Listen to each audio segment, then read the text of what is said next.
এরকম কুলাঙ্গার সন্তান যেন কাহারও ঘরে জন্মগ্রহণ না করে। বলছিলাম একজন মহিলা, সে মারা গেল, 7 দিন পর্যন্ত খোঁজ খবর নাই। যখন পচা ধরল শরীরে, তখন মানুষগুলা এসে তাকে খুঁজে বের করলো। অথচ তার এক সন্তান সচিব, আরেকজন সন্তান নামকরা বিশ্ববিদ্যালয়ের শিক্ষক, আরেকজন সন্তান কানাডা প্রবাসী। বর্তমান জাগতিক সাফল্যের জন্য প্রত্যেকটা মা বাবা যা কিছু করা দরকার, ওই মহিলাও তাদের সন্তানদের বেলায় সব কিছু করেছে। একজন সন্তানকে সাফল্য অর্জনের জন্য সচিব বানিয়েছেন, আরেকজনকে বিশ্ববিদ্যালয়ের শিক্ষক বানিয়েছেন, আরেকজনকে কানাডা প্রবাসী করেছেন। শেষ পর্যন্ত ওই মার নসিব খারাপ, সে মারা গেল, কোনো সন্তান আসলো না, মৃত্যুবরণ করলো, খোঁজখবর নাই। 1 দিন নয়, 2 দিন নয়, 7 দিন পর্যন্ত কোনো সন্তানের খোঁজখবর নাই।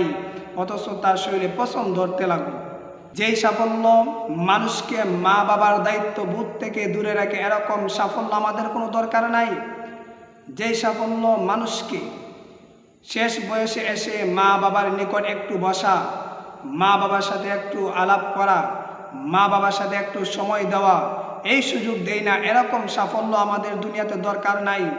তাই প্রত্যেকটা মা বাবার কাছে আমাদের মেসেজ হলো, এই আপনার সন্তানদেরকে জাগতিক শিক্ষা দিচ্ছেন সমস্যা নাই, কিন্তু ইসলামী শিক্ষা দেন।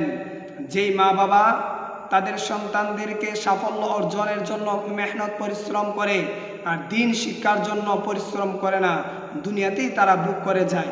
তাই প্রত্যেকটা মা বাবার কাছে আমাদের আবেদন থাকবে, দুনিয়া অর্জন করার সমস্যা নাই, পাশাপাশি ইসলামী শিক্ষা দেন, ধর্মীয় শিক্ষা দেন।